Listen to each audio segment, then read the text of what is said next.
Il y a quelques mois, j'ai publié une vidéo sur les pires recettes réalisées ici, ce qui a beaucoup plu, mais les gens demandaient « Et les meilleures recettes que tu as faites ?» Alors aujourd'hui, je vais vous présenter les 20 meilleures recettes salées. En gros, ce sont des recettes que j'ai déjà refaites ou que je referai sans hésiter. Les 20 meilleures recettes salées, cette fois dans Tasting Victory.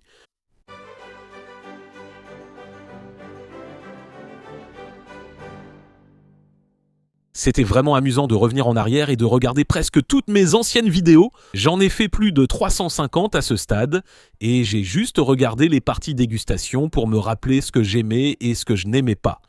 Et donc ici, nous allons commencer avec le numéro 20, un poulet part classique. La raison pour laquelle ce plat est sur la liste n'est pas seulement parce qu'il est délicieux, ce qui est le cas, mais pour moi c'était tellement surprenant, une révélation parce que c'était la première fois que je cuisinais avec du garam ou de l'asafoetida. Ce sont deux saveurs très intéressantes, deux saveurs très romaines et deux saveurs auxquelles je n'étais pas habitué. Et surtout l'asafoetida, je veux dire, ça sent, je ne sais pas, l'aérance quand c'est juste dans le placard. Mais ensuite, quand on cuisine avec, ça donne une saveur merveilleuse, toujours un peu aillée, mais comme une saveur savoureuse d'ail légèrement brûlé. Ça et puis le garam mélangé ensemble, c'était vraiment surprenant. C'est clairement pour ça que c'est sur la liste. Ce que j'ai vraiment aimé, c'est de revenir en arrière et de regarder parce que c'est un épisode vraiment ancien et je me souviens de cette chemise, je ne l'ai pas portée depuis longtemps, j'adore cette chemise. Et j'adore aussi ce tablier. Je dois voir si je retrouve ce tablier. Ça fait longtemps que je ne l'ai pas porté. J'aime aussi le fait qu'à l'époque, quand je filmais, j'étais vraiment tout en bas de l'écran. Je suis genre tout en bas ici, un peu au centre de l'écran. C'est intéressant de voir à quel point mes techniques de tournage ont évolué. Mon éclairage, certains de ces plans ne sont pas terribles, mais en les faisant, je les trouvais super. Ou du moins le mieux possible. Je suis certain que dans quelques années, j'y repenserai en me disant « Quoi ? Qu'est-ce que tu fais, Max Miller ?» J'adore aussi le fait que l'un des commentaires sur cette vidéo soit l'un de mes commentaires préférés que j'ai jamais reçus. Des variantes de ce commentaire me rendent tellement heureux. Le commentaire était « J'étais si absorbé par la leçon d'histoire que j'ai oublié qu'on préparait du poulet. » Oui, c'est justement le but de l'émission. C'est une émission sur l'histoire et j'y cuisine des plats. Chaque fois que quelqu'un se passionne pour l'histoire, surtout s'il vient sur la chaîne pour la cuisine plutôt que pour l'histoire et qu'il finit par vraiment apprécier l'histoire, c'est le meilleur compliment que je puisse recevoir. C'est incroyable. Mais je ne sais pas ce que je goûte. Numéro 19, chili du Texas. J'adore ce chili. Enfin, j'aime le chili en général. J'ai grandi en mangeant beaucoup de chili. Mon père cuisinait toujours beaucoup de chili, mais j'aime celui-ci parce qu'il était épicé, mais pas trop. Parfois, son chili était un peu trop épicé pour moi, je suis un peu douillet, je suppose. Mais là, il y avait du piquant sans que ce soit trop fort. C'était aussi très simple. La profondeur des saveurs dans un plat incroyablement simple, je trouve ça vraiment intéressant. J'aime aussi beaucoup la façon dont j'ai décidé de faire cette vidéo. Je planifie généralement mes vidéos à l'avance, donc quand on me propose une idée, je dis souvent « Mets-toi dans la file, j'y arriverai dans 5 ans ». Vraiment, mais pour celle-ci, j'étais à une séance de dédicace et quelqu'un est venu me voir et elle m'a dit « Tu connais les reines du Chili du Texas ?» Ce n'est pas comme ça que je l'imaginais. Et j'ai répondu « Non, mais il faut que je sache. » Au début, je pensais que c'était peut-être des drag queens, mais non, c'était des personnes qui faisaient du Chili, je crois, au début du XXe siècle à San Antonio. De mémoire. Ça fait un moment que je l'ai regardé, mais j'étais tellement intrigué par le concept des Chili Queens du Texas que cette vidéo est passée tout de suite en tête de ma liste. Je suis rentré chez moi après cette séance de dédicace et j'ai commencé les recherches. Et je crois qu'en 10 jours, toute la vidéo était terminée, ce qui est plutôt rapide pour moi. C'est parti!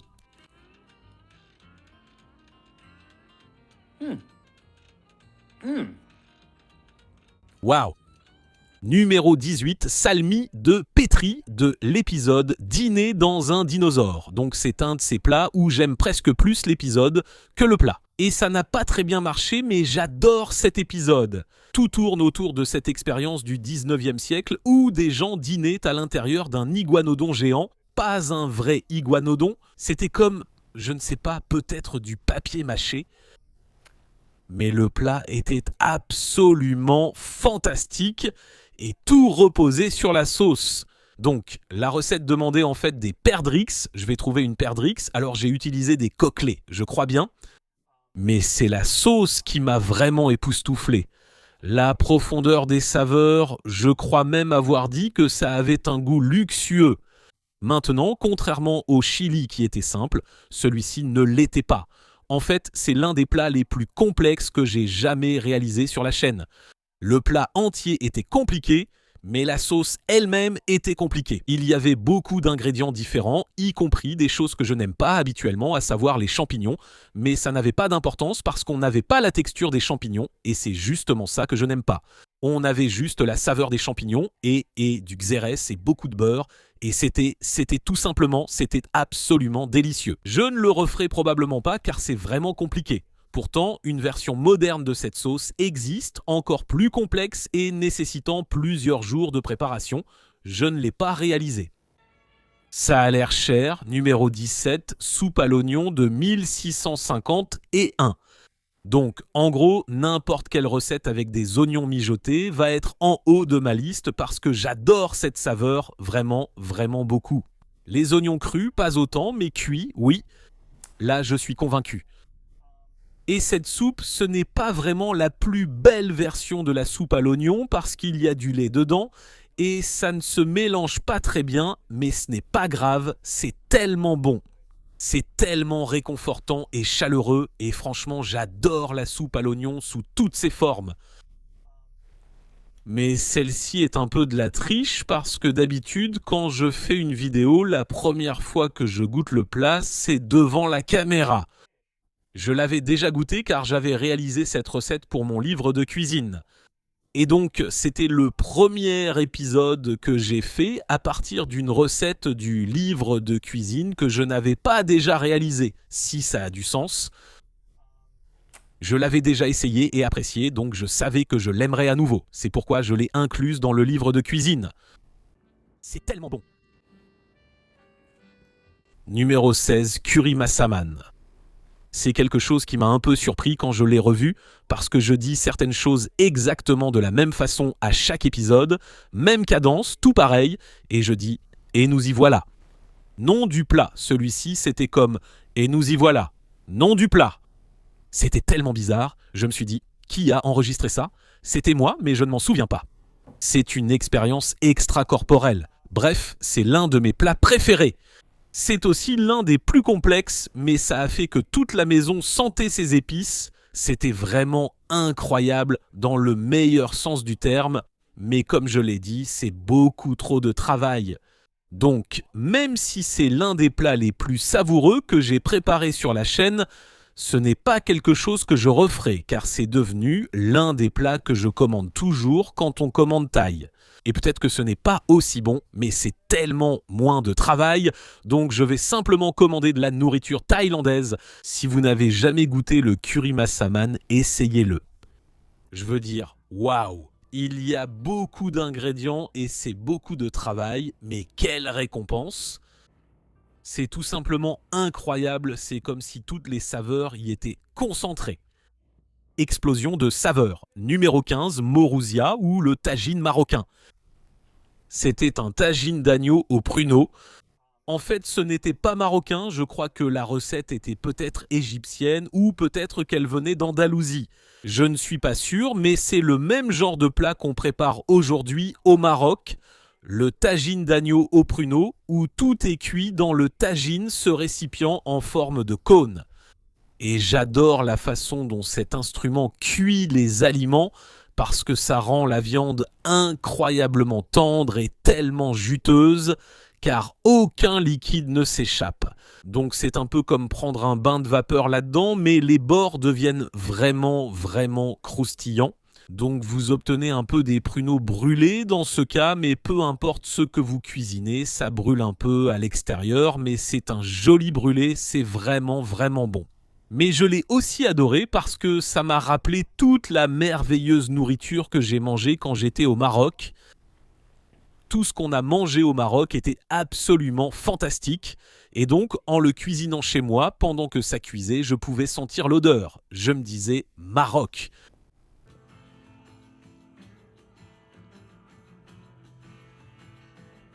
Tellement bon. C'est vraiment, vraiment délicieux.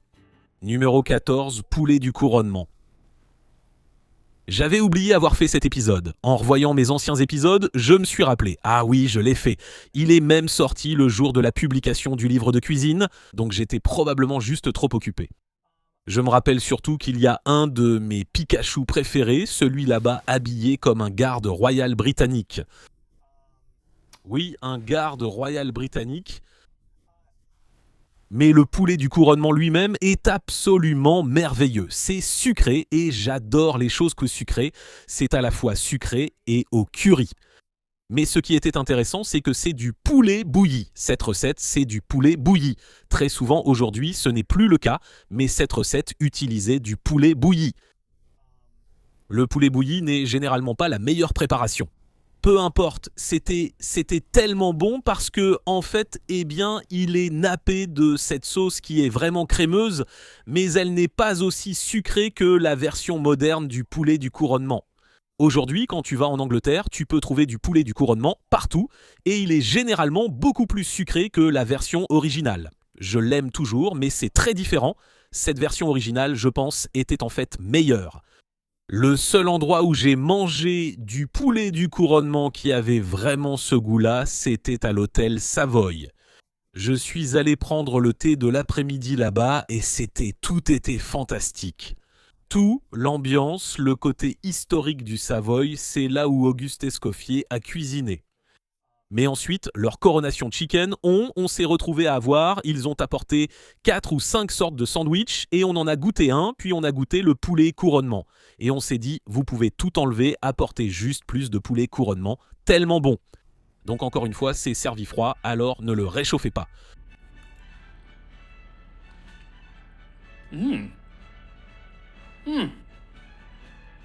Fantastique, fantastique. Numéro 13, le canard du roi Toutankhamon. Celui-là, c'est un peu de la triche, car il n'existe techniquement pas de recette, les anciens Égyptiens n'en ayant pas laissé. Donc c'est basé sur des ingrédients qui ont été trouvés dans la tombe de Toutankhamon. Et en fait, quand je suis allé en Égypte, j'ai pu voir toute la vraie nourriture qui avait été momifiée et placée dans ces petites sortes de boîtes façonnées comme des aliments, par exemple en forme de canard. J'adore le canard. J'avais plusieurs recettes à partager ici, mais je n'en ai mis qu'une, sinon il n'y aurait eu que du canard. J'aime tellement ça.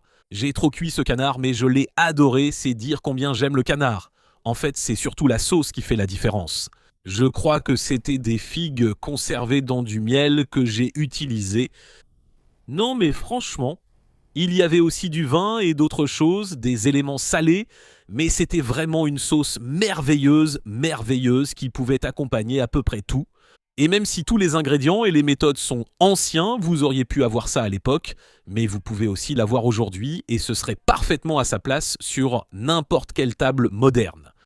Une autre raison pour laquelle j'ai vraiment apprécié cet épisode, c'est d'abord le sujet, Toutankhamon, mais je me souviens d'avoir fait des recherches dessus pendant que j'étais à Hawaï, assis près de la piscine. C'est une façon merveilleuse de travailler.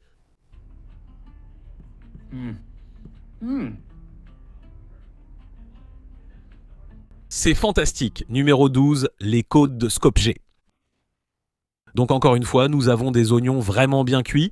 Voilà, nous avons aussi une sauce un peu sucrée. C'était un peu comme une sorte de sauce barbecue primitive sur ces côtes. Toutes les recettes de Skopje que j'ai faites ont été impeccables. Elles ont toutes eu bon goût, mais aussi ces instructions sont tellement incroyablement claires et elles fonctionnent à chaque fois. Mais quand je me souviens de cet épisode, d'abord aussi, j'adore les côtes. Les côtes sont peut-être mon plat préféré. Pour mon anniversaire, par exemple, on va manger des côtes. Si on fête quelque chose, je veux des côtes. Donc il y a ça aussi. Mais cette vidéo a été faite à la va-vite, ce qui était un peu morbide. Parce que je voulais la publier pour le conclave papal qui a lieu un certain nombre de jours après la mort du pape. Donc littéralement, je me souviens avoir lu que le pape était décédé. Et je me suis dit, il faut que je fasse une vidéo sur le conclave. Combien de jours me reste-t-il? Et je crois que c'était 14 ou quelque chose comme ça. Mais ce jour-là, j'ai commencé à travailler sur cet épisode en sachant, en espérant que je pourrais le sortir à temps pour le conclave. Et je l'ai fait. Et c'était tellement fascinant, l'histoire était merveilleuse, et pour une raison quelconque, je ne pensais pas que les gens seraient vraiment intéressés, mais ils l'étaient. Ça a vraiment bien marché et les gens ont adoré le plat. Beaucoup ont préparé les côtes après, car elles sont faciles. Certaines recettes de Skopje sont très complexes, mais celle-ci ne l'était pas. Oui, je referai ces côtes. Je devrais peut-être essayer, j'adore l'aspect d'un carré de côtes. Les côtes sont l'un de mes plats préférés. Essayez-les ici. Numéro 11, paprika Hendel. Aussi appelé poulet au paprika. C'est l'un des plats que j'ai déclaré gagnant avant même de l'avoir goûté parce que je pouvais sentir qu'il allait être délicieux. Et j'avais raison, la recette, je crois que c'était une recette du milieu du 19e siècle. Le sujet dont je parlais, la nourriture qui se trouve dans le film ou dans le livre Dracula, et le paprika Hendel fait partie des nombreux plats qui y sont mentionnés. Et quand je le cuisinais, je me suis dit que ça n'allait pas parce que c'est différent de la version moderne. Assez différent pour que je me dise que ce n'est pas ça, on n'utilise pas assez ceci ou cela. Ça n'avait pas d'importance, ça sentait tellement bon. Je crois même que dans la vidéo, j'ai dit « c'est un succès » et je n'y ai même pas encore goûté. Et puis j'y ai goûté et c'était encore meilleur. J'ai envie de paprika Hendel en ce moment, j'aime vraiment la cuisine hongroise. Quand nous étions en Hongrie, je ne m'y attendais pas et pourtant j'ai vraiment aimé. Parce que c'est vraiment très savoureux sans être épicé, genre piquant. Il y a juste beaucoup d'épices, notamment du paprika qui n'est pas très fort. Vraiment délicieux, tu devrais en faire. Alors, avant de passer au top 10, je voulais mentionner une nouvelle chaîne qui arrive. Donc, souvent, après l'année dernière, j'ai fait comme un marathon de Noël avec toutes les anciennes vidéos de Noël et beaucoup de gens ont adoré ça. Ils disent bon qu'ils s'endorment en écoutant mes vidéos le soir, ce que je prends comme un compliment. Ils ont aimé celle-là car elle était plus longue. YouTube n'aime pas le fait que je mette une vidéo plus longue sur la chaîne. Donc je crée une chaîne séparée qui regroupera plusieurs vidéos ayant un thème commun et j'espère cela pourra redonner vie à d'anciennes vidéos que plus personne ne regarde et les gens disent-le toujours « tu devrais faire une vidéo là-dessus ». Je leur réponds « je l'ai déjà fait mais c'était il y a 5 ans ». Donc ça va s'appeler Tasting History with Max Miller. C'est simple, je mettrai un lien en description. Numéro 10, ragoût irlandais. C'est l'une de mes dégustations préférées que j'ai jamais faites. Ma description, quand il s'agit vraiment du goût, n'était pas très descriptive, mais je peux me souvenir du goût simplement parce que j'ai dit. J'ai dit que c'était comme une étreinte chaleureuse ou comme passer la soirée avec vos chats et vos proches près du feu. C'est ce que ce goût évoquait. Et c'était tellement réconfortant et chaleureux.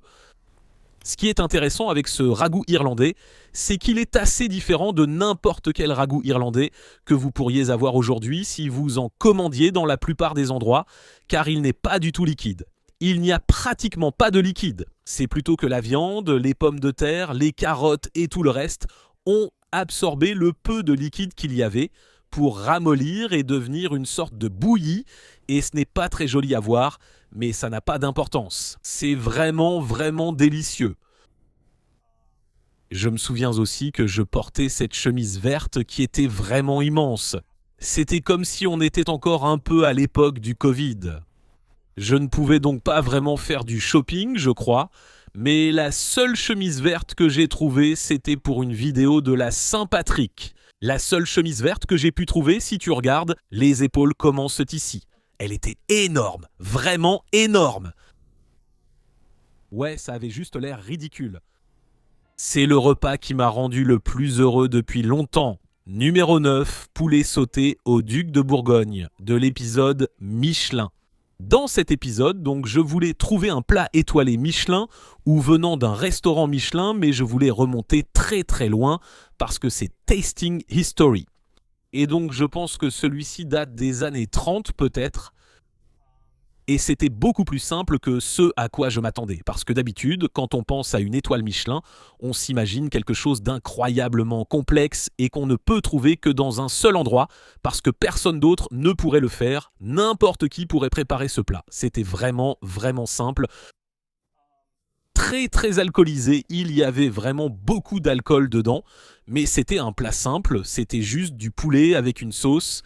Et tous ces différents alcools, je pensais qu'ils allaient être trop présents, et ce n'était pas le cas.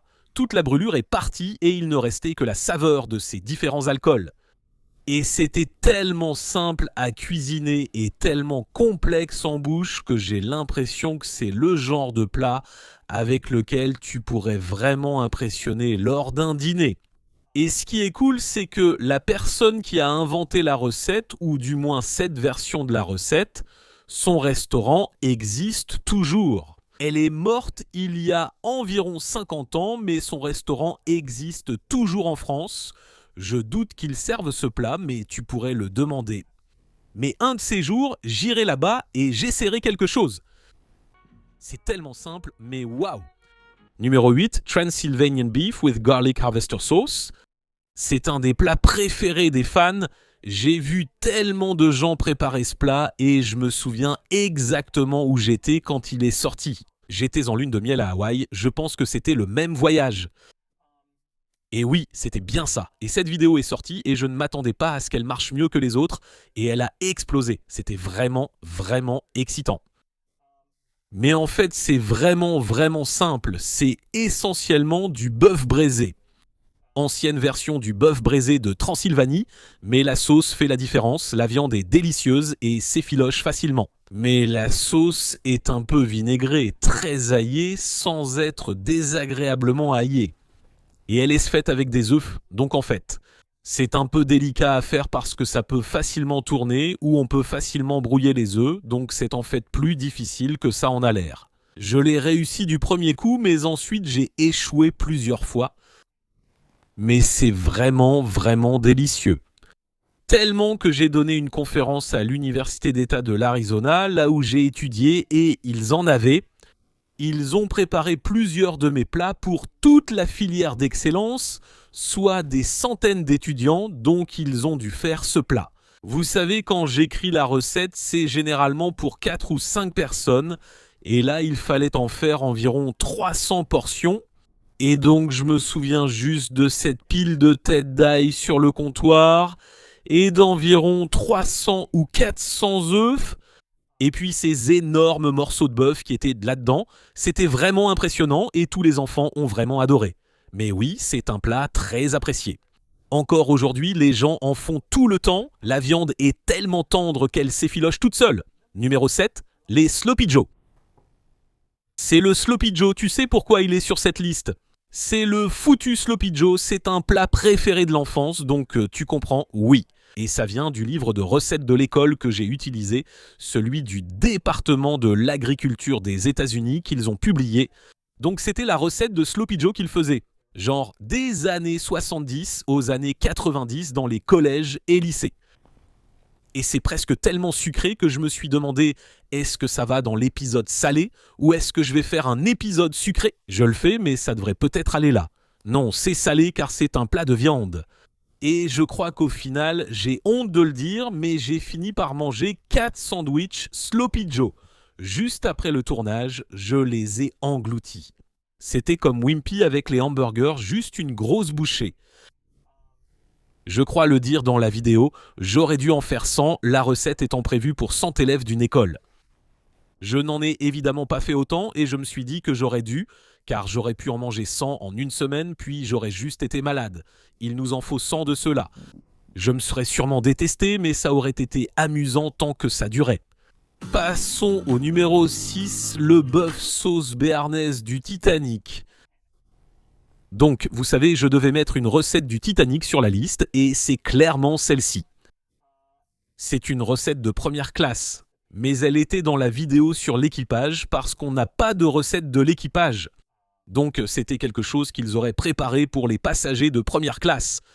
Et c'est très compliqué, très complexe. entre le bœuf parce qu'il est aussi servi avec des pommes de terre château qui sont très difficiles à préparer parce qu'il faut les tourner. On appelle ça tourner, on taille les pommes de terre en forme de petites torpilles,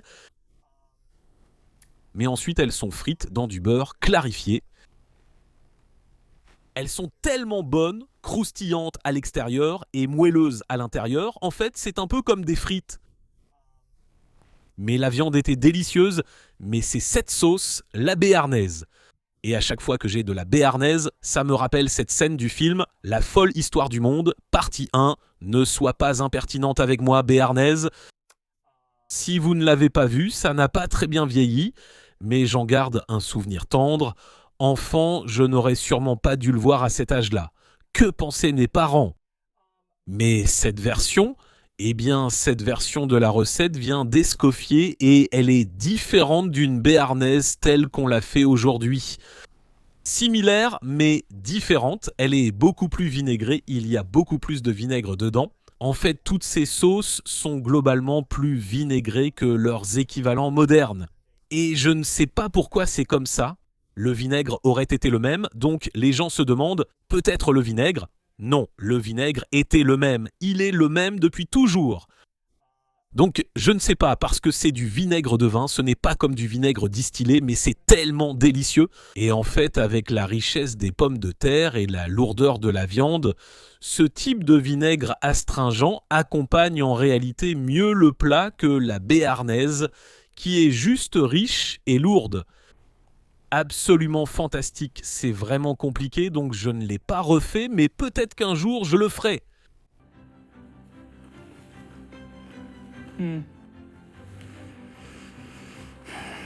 J'adore la sauce béarnaise. Numéro 5, Minuta Matianum, porc romain aux pommes.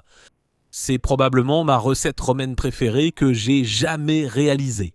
En partie parce qu'elle repose beaucoup sur le defrutum ou sapa, mos, sapo, mostakoto, c'est tout la même chose. En gros, il s'agit de mou de raisin réduit, dans ce cas en un sirop. Parfois ce n'est pas aussi épais, mais c'est tellement bon, je veux dire. C'est du jus de raisin réduit, c'est sucré et c'est vraiment une saveur merveilleuse qui, associée à des choses comme le garum, rend ce plat tout simplement fantastique. Une nouvelle saveur que nous n'avons pas dans la cuisine moderne, du moins d'après mon expérience, et certainement pas dans la cuisine occidentale moderne. J'adore vraiment cette recette. Eh bien, je crois que je me suis félicité dans l'épisode parce que c'était tellement bon et je ne m'attendais pas à ce que ce soit aussi réussi. Mais aussi, c'était l'une des toutes premières recettes.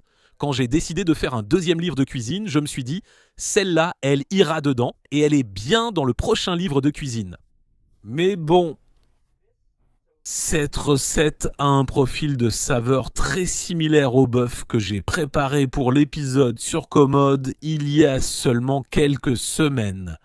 Et donc, je n'ai pas inclus le bœuf de Commode, parce que comme je l'ai dit, les saveurs sont similaires, mais ils sont suffisamment différents car à cause de la viande, la texture est totalement différente.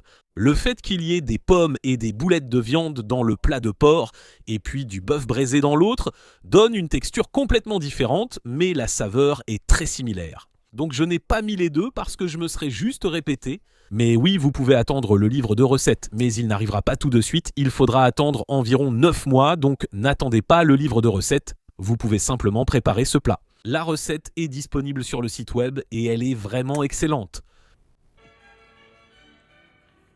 C'est fantastique. Numéro 4, Welsh Rarebit. C'est le plat le plus simple que j'ai jamais préparé sur la chaîne et c'est l'un des plats les plus savoureux. C'est du fromage sur du pain grillé, mais ce n'est pas simplement du fromage sur du pain grillé. Si vous ajoutez juste un peu de bière et un peu de moutarde, cela change complètement ce fromage sur pain grillé et le transforme en un plat absolument fantastique.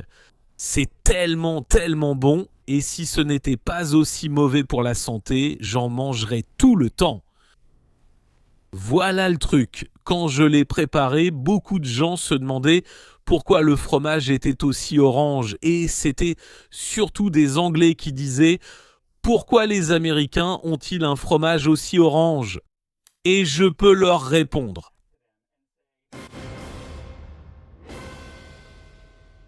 parce que c'est comme ça que vous l'avez fait. C'est typiquement anglais. Ça a commencé au XVIIe siècle, je crois, et essentiellement, c'était une sorte de fraude. Il y a certaines périodes de l'année et certaines races de vaches qui produisent un lait très foncé, une sorte de lait sombre. Il reste blanc, mais il est plus orangé et jaune à cause du bêta-carotène qu'elle consomme. C'est généralement au début du printemps, c'est cette première herbe qui pousse, très souvent pour les vaches Jersey et Guernesey. Ce lait donne un beurre jaune foncé, une merveilleuse crème caillée jaune et un fromage vraiment orangé naturellement.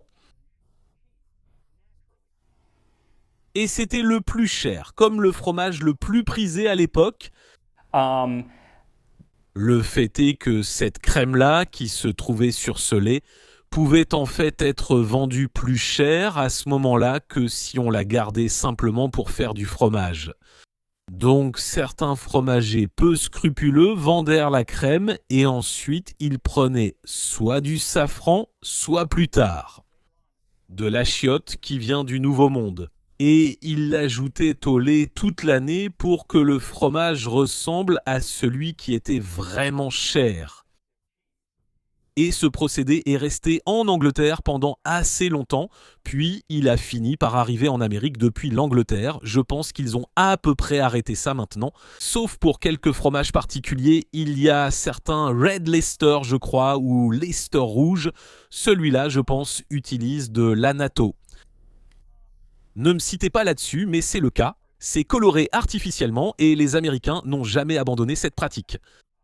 C'est devenu une habitude, surtout dans le Midwest, où, encore une fois, on essayait d'imiter cet autre aspect. Donc oui, certains de nos fromages sont étrangement oranges, mais c'est parce que les Anglais ont commencé et qu'on n'a jamais compris qu'il fallait arrêter.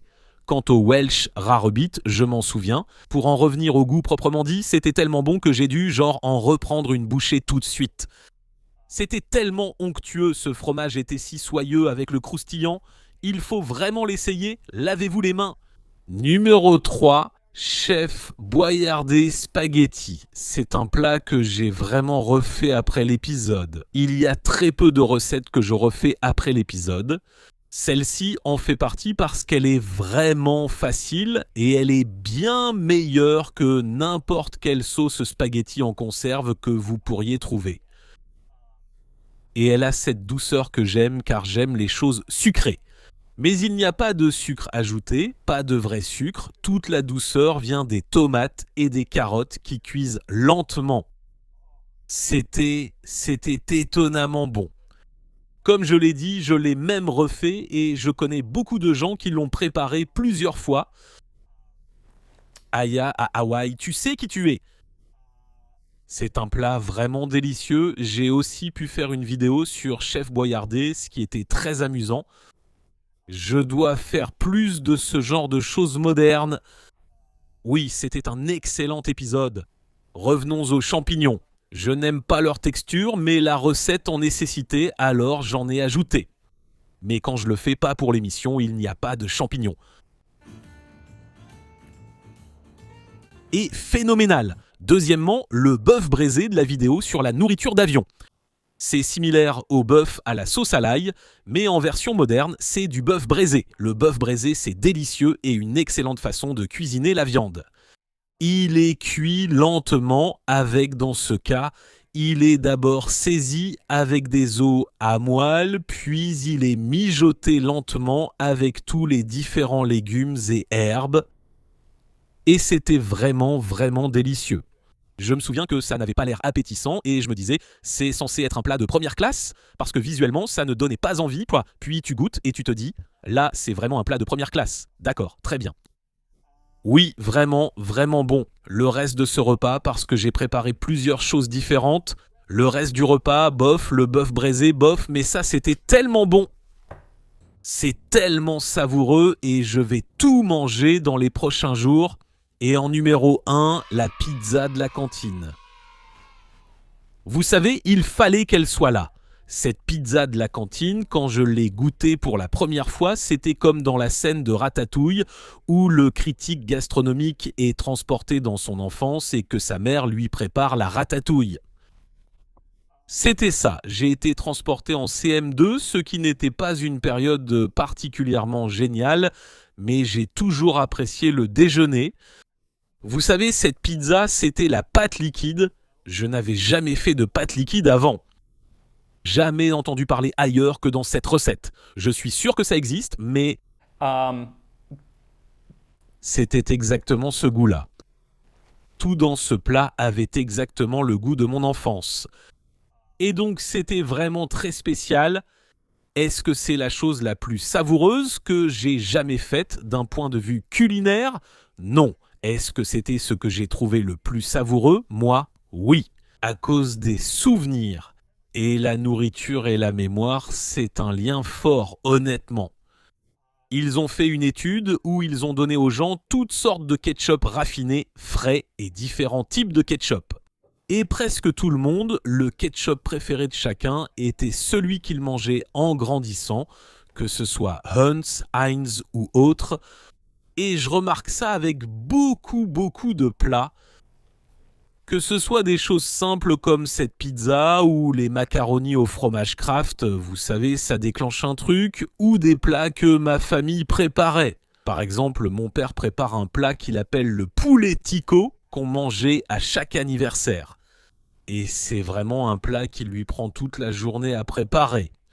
Et c'est une sorte de poulet frit japonais, mais encore aujourd'hui, tu sais, c'est ce qu'on mange pour les anniversaires. Et ce ne sont que des souvenirs. Des souvenirs. En fait, je crois que dans l'épisode sur la pizza, j'ai chanté souvenir parce que c'était exactement ça. C'était comme oui, c'est ça. Donc ça sent exactement comme il y a une trentaine d'années. Voyons si ça a aussi le même goût.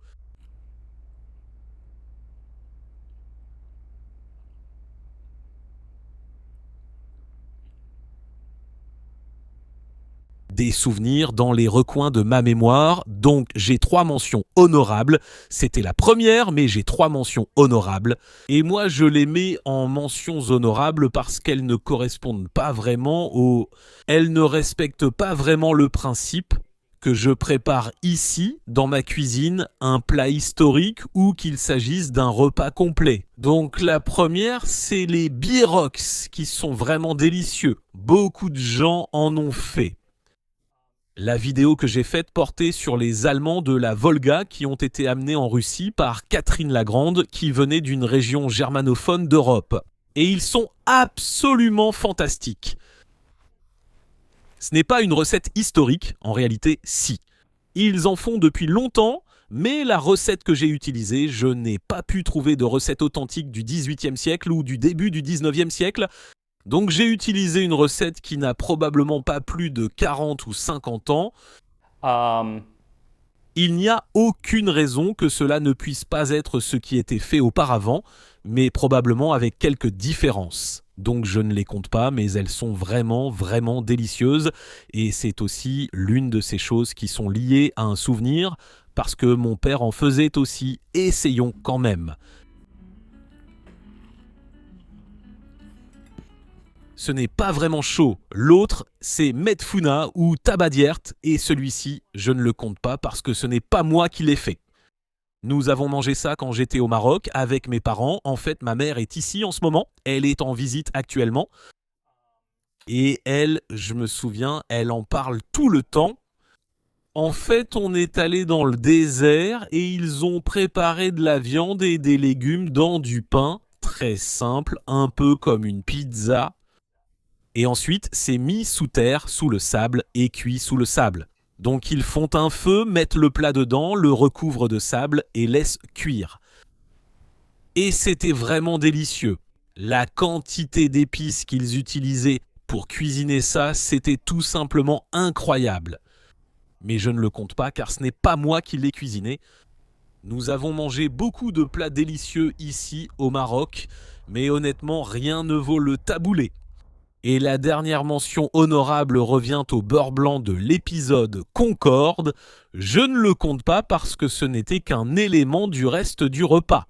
Le reste du repas était bon, mais ce beurre blanc, franchement, c'est juste du beurre et des oignons. Du beurre. Et c'était du beurre. C'était tellement bon. J'ai fini par, c'est embarrassant, Je suis tellement content de faire ça tout seul et de ne pas avoir une équipe qui me regarde. Je suis resté là et j'ai mangé, je dirais, 1/3 de tasse de beurre fondu avec des oignons. C'est dire à quel point c'était bon. Oui, et je le referai. Je le referai. Tu devrais vraiment le faire et en mettre sur n'importe quoi. Tu devrais en faire n'importe laquelle. Honnêtement, ils en valent tous la peine. Même les plus complexes, si tu ne l'as jamais fait, ça vaut le coup d'essayer au moins une fois.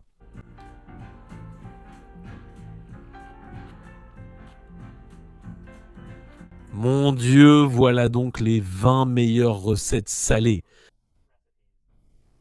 Je vais aussi faire une version avec des recettes sucrées, car il y en avait vraiment trop et je n'avais pas envie de choisir parmi tout ce que j'aime. Je ne sais pas d'où venait cet accent, donc il y aura un autre épisode, peut-être dans 1 mois, peut-être dans 2 mois. Je ne sais pas quand j'aurai le temps pour les recettes sucrées. Et oui, on fera une playlist de toutes les 20 recettes préférées. Et donc vous pourrez regarder, mais aussi cette autre chaîne aura des choses comme ça où c'est essentiellement une série d'épisodes que vous pouvez regarder à la suite pour ceux qui aiment faire ça. Moi, j'aime m'endormir comme ça. De nombreuses personnes s'endorment en m'écoutant, ce qui est intéressant. En tout cas, merci d'avoir regardé et je vous dis à la prochaine fois sur Tasting History.